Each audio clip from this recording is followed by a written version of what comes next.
Okay, so hello everybody and welcome. Thank you very much for joining us today.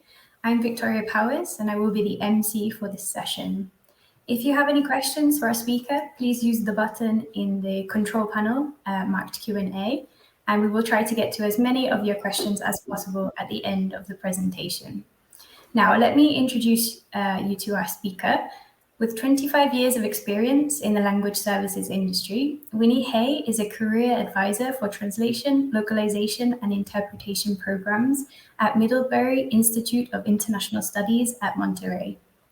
Having graduated at MIIS herself with an MA in translation and interpretation, she has experience working as a freelance conference interpreter, as well as in various roles at Language Line Solutions, including operations, HR, sales, marketing, and technology. She is an active member of several language service associations and often speaks at industry events. In today's session, Winnie will guide us through the magical or methodical three functions that make or break an interpretation service.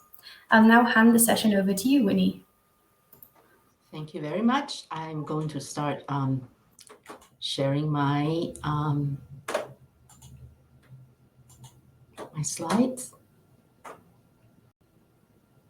Thank you. And before we dive into the agenda, Rand, could you please help us with the poll? I'd like to know a little bit about the roles that our audience play in the industry.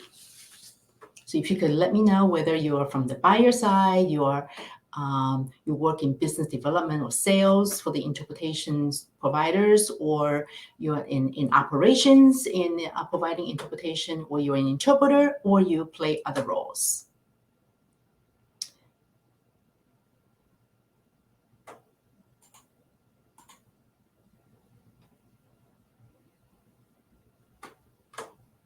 Okay. Looks like so far we have one person voted other, and just give it one more minute just to see what roles that others play in the ecosystem.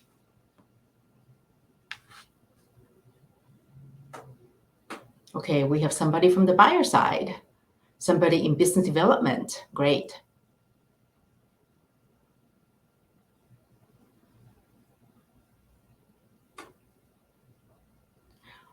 All right, we're going to keep going. Rand, if you could let me go back. Yes. Okay, great. Thank you. Okay. So here's a brief agenda. First, I'd like to talk about why is it important to talk about the methodology of scaling an interpretation business? Who are the players in the ecosystem? And in my mind, what are the three top functions that will make or break an interpretation business? Also, what are the KPIs that matter? The first thing I want to address is, why does methodology of scaling interpretation business have any significance? As Victoria mentioned, I have worn many different hats over 25 years in the remote interpretation sector. I started when there was no industry, and a day helping 200 people communicate would have been a big day, to now we have a thriving industry. I think on a daily basis, probably the industry helps upwards of 500,000 people communicate on a daily basis. And there are many great providers in the industry. I was fortunate enough to have the opportunity to grow with my employer and the industry. Over the years, I have come to appreciate that the central question that the business leaders in this industry seek to address on a daily basis is, how do we scale this business? From the outside, an interpretation business is remarkably simplistic. Be it remote or in-person interpretation, you have a request and you match a request with an interpreter and revenue just come rolling in. In fact, years ago, a salesperson in my employer's company said to me, "This business is so simple, I am going to make millions in commission." Well, spoilers alert, she didn't. This was a theme that I encountered repeatedly with people who newly enter this industry. And equally difficult to manage is the fact that clients think this way too. How do you communicate the value of the service you provide when your stakeholders view what you do as low tech and requiring little expertise? And even when they think about technology, they tend to focus only on access. Oh, is it video? Is it telephone? And how quickly can I access, right? But that's just a small part of it. So I want to give credit to the colleagues in the translation and localization industry who over the years have done a better job at explaining the sophistication required to provide quality service to clients. I think that those of us from the interpretation side of the field can do more in this regard. Ultimately, it's about professionalization of our field, and that's why I created this talk. So broadly speaking, when you put the puzzle together, we can look at, there are three big buckets: client side, LSP infrastructure, and supply chain. On the client side, it ranges from the limited English speakers we serve to the English speaking representatives representing the client. It also includes the executives who sponsor the requirement of providing language interpretation services. Then you have folks who manage the procurement of the service, folks who manage risk and compliance of the service, and the IT and telecom folks who manage access. On the LSP infrastructure side, these are the functions, it's color-coded in Fuchsia, that you would expect. And later on, I'm going to focus on three particular functions. On the supply chain, you have clearly the fuel that powers the engine of the service are the linguists, the interpreters, also the associations representing them.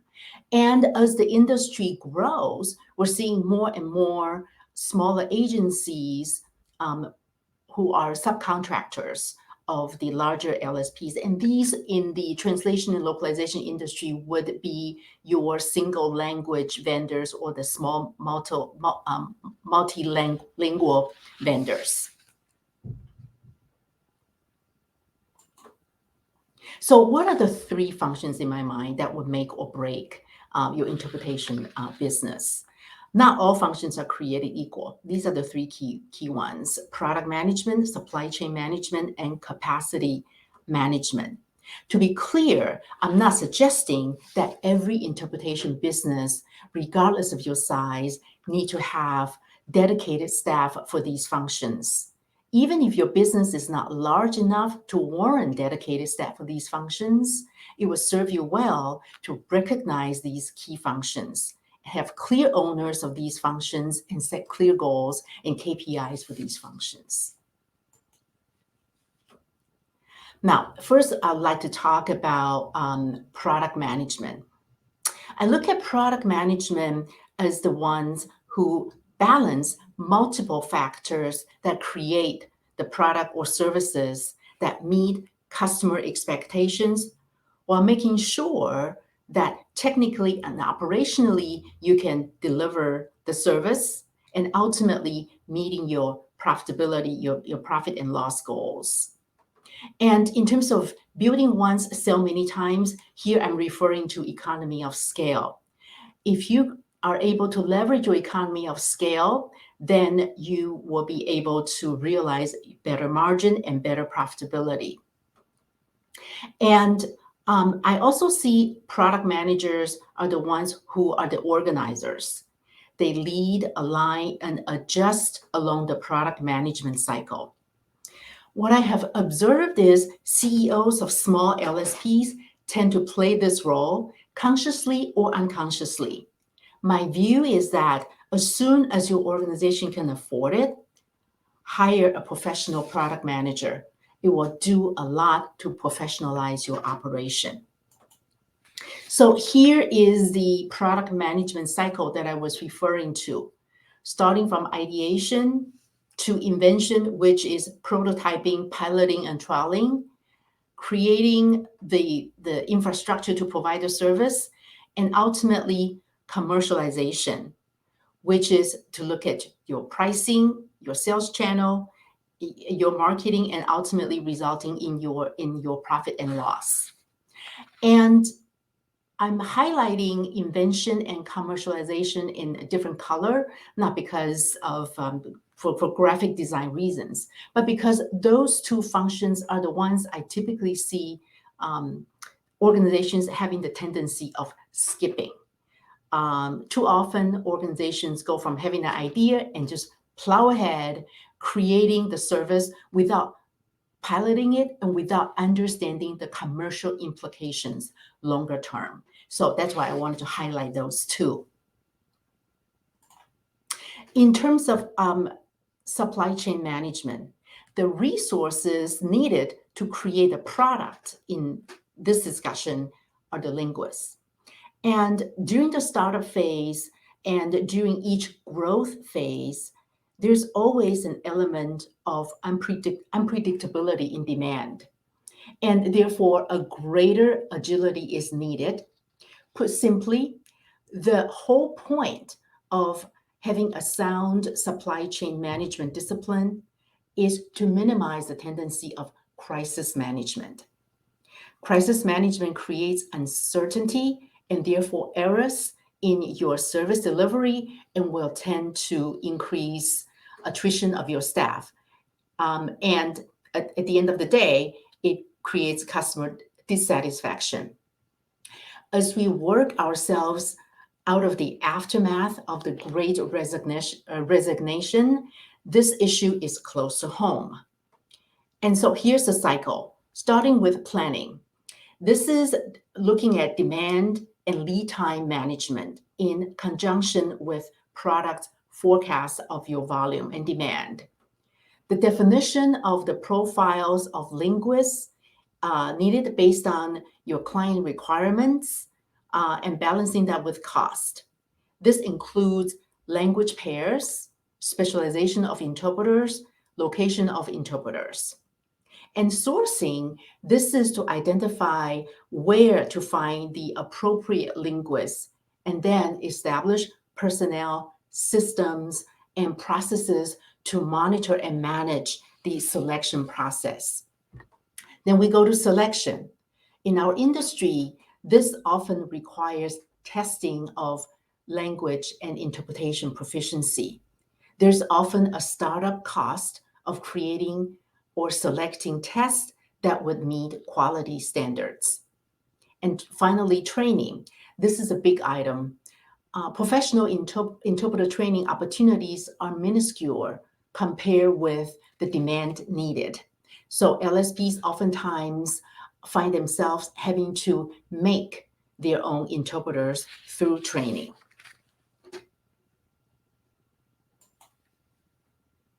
And next, capacity management, understanding how finally, after you have the resources, how do you provide that interpreter at the right time with the right skill set? So just-in-time supply is easier said than done. Consider using the same discipline as call centers managing their different queues. So picture in the language services industry, if you are providing, say, 100 language pairs, you would need to think about managing 100 different queues because your interpreters in different language pairs cannot replace each other. In terms of long-range forecasts in demand, here we're talking about looking at considering your seasonality, your gain and loss of accounts. In terms of short range, this is to look at your call or assignment arrival patterns and simultaneous demand. For example, at 8:15 a.m.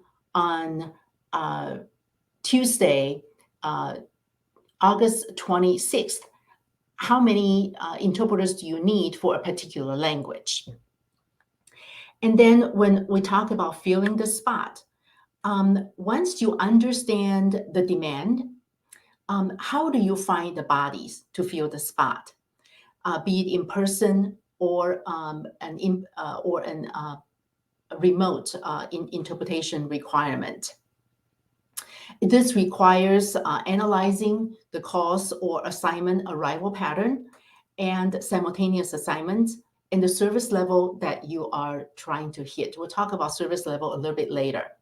Once you have finalized the spots you need to fill, then it's matchmaking process of matching linguists with what you need. And there's never a perfect match. It's constant problem solving.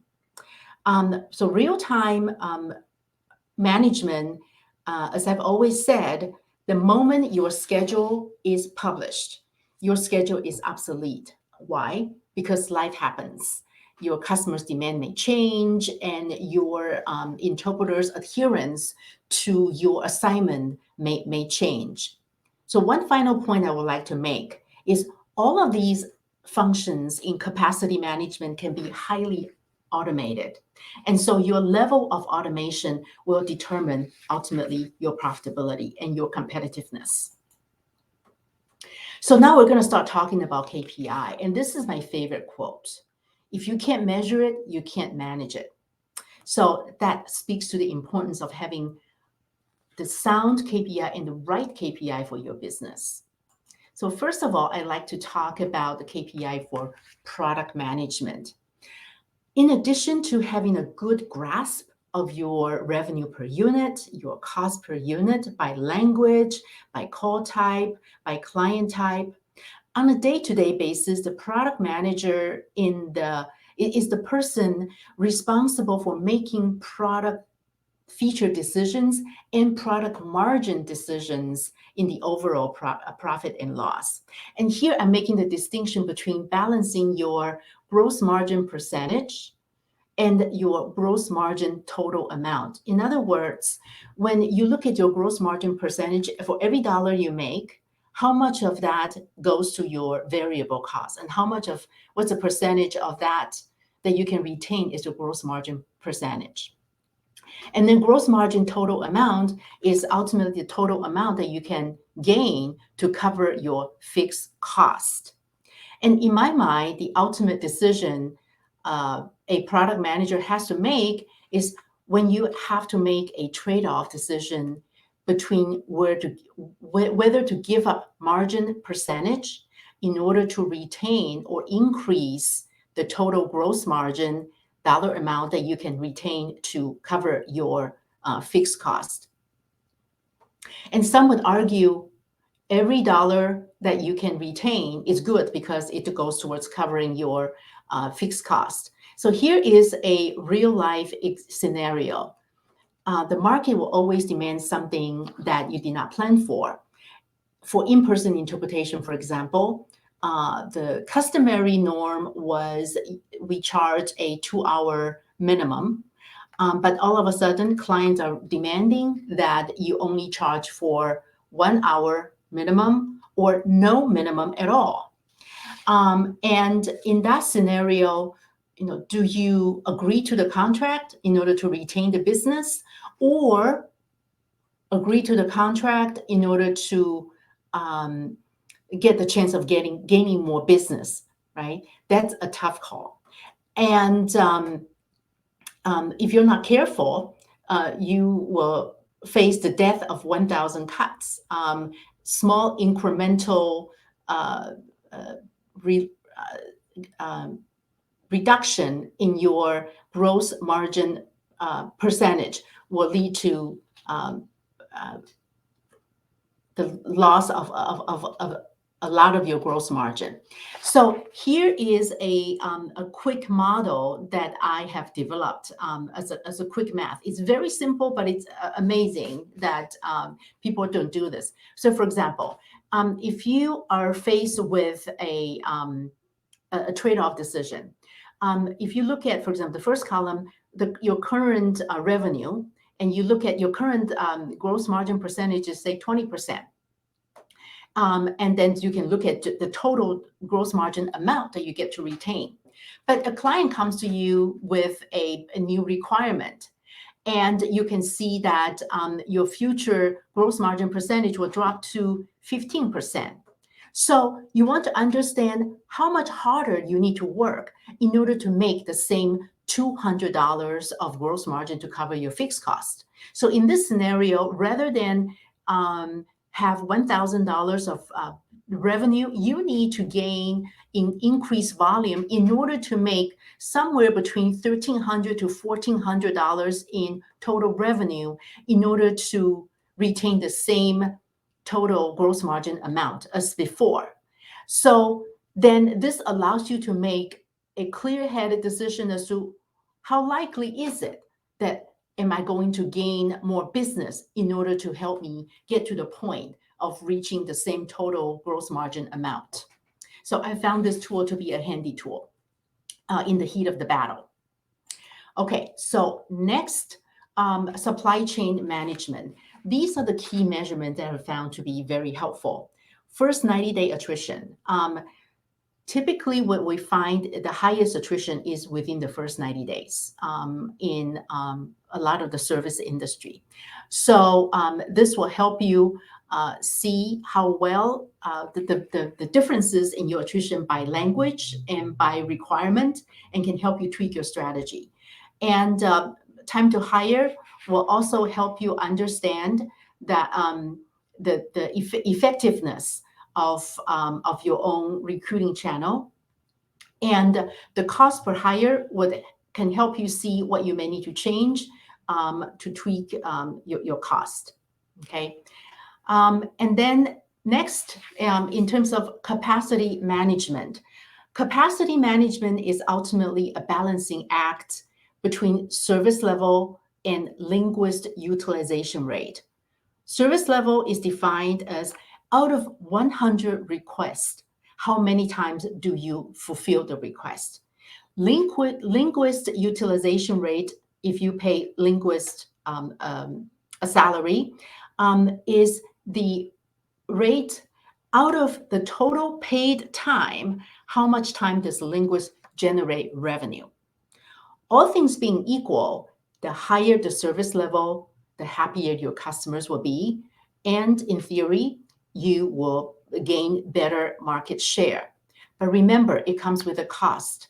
And I've learned that the last 5% of your service level will be the most costly customer satisfaction that you can buy. So before you go gung-ho and pursue that 5%, the last from 95% to 100% service level, think about the cost that's involved. On the linguist utilization rate, the busier they are, the lower your unit cost. So why wouldn't you want your linguist to work 100% of the time? What I've learned is unreasonable utilization rate will lead to higher attrition rate, and higher attrition rate will increase your recruiting costs and ultimately your production cost, and ultimately lower your gross margin. So it is something worth considering. And so one final point on this item, remember, service level and linguist utilization rate have an inverse relationship. The higher you want your service level to be, the lower your linguist utilization will have to be. But if you want to keep your linguist really busy, in order to lower your unit cost, your service level will drop. The call center industry has mastered this into an art form, but operators in the interpretation industry are not there yet. So with my quick overview, I'm wondering whether you think running a good interpretation service, is it magic or is it methodical? I'd like to know what you think. And finally, here's my contact information. Feel free to reach out if you like, if you have any questions or if you like to discuss further. So we have 5 minutes left. Let's go to Q&A. Thank you very much, Winnie, for that very informative presentation. Yep, if you have any questions, you've still got a couple of minutes to add them to the Q&A. And in the meantime, I have a question for you, Winnie. From your experience, what are the top criteria buyers use when they think about procuring interpretation services? Yeah. Overall, I think when buyers buy this service, they have some business pain points they're trying to address. And typically, clearly, when they're buying interpretation service, they need interpreters. So I think the speed of access is important, ease of access and speed of access, and interpreter quality is important. And finally, pricing, right? So those are the three. Yeah, makes the triangle: quality, time, and price. Yeah, excellent. Let me check. Okay. What about, so you talked about balancing service level with linguist utilization rate. It sounds to me that to achieve the high service level, you can't achieve high linguist utilization rate, for example, cost efficiency, at the same time. Is there a sweet spot to achieve a near balance? Yeah, I think it's going to vary by customer segment. Various customer segments require different service level. For example, if you're dealing with emergency services like a 911 service, they need higher service level. And so if to the extent that you have the sophistication to have different queues for different service level requirement, then you can make differentiation among the interpreters' utilization rate. If you have a group of interpreters serving emergency services, their utilization rate you have to manage it to a lower level so that you can deliver on the service level. Right. And then if you have clients who require lower service level compared to emergency services, then for those interpreters in that group, you can push your utilization rate higher. And so a lot of this really has to do with how well you manage your data and how proficient you are in automating so that you can give differentiating kind of service level and interpreter utilization rate. Trying to find that sweet spot. Excellent. Okay, and you've got a couple more minutes if anyone has any questions. Let me ask you one more, then maybe Winnie. So some companies use contractor interpreters, so they only pay them when they use them. Unlike employee interpreters, they don't have fixed wages that they need to worry about. So when you talk about attrition costs, what are the attrition costs when you work with contractors? Yeah, I think what we've learned over time is recruiting is expensive. When I talk about supply chain management, right, you need to invest in your research, in your sourcing, and in the testing and the training. So all of that added up can be very, very costly. So what I would urge the operators to do is once you have the interpreter recruited, really treat them as precious resource, even if you don't have immediate need for them, because if you have to go out to the market and recruit again, it's hundreds and thousands of dollars. Right. Okay. Excellent. Well, thank you very much. Thank you to everyone for attending today's session, and a big thank you to Winnie for your presentation. Thank you. The recording will be available afterwards, and we hope to see you all at the next session. Thank you. Thank you.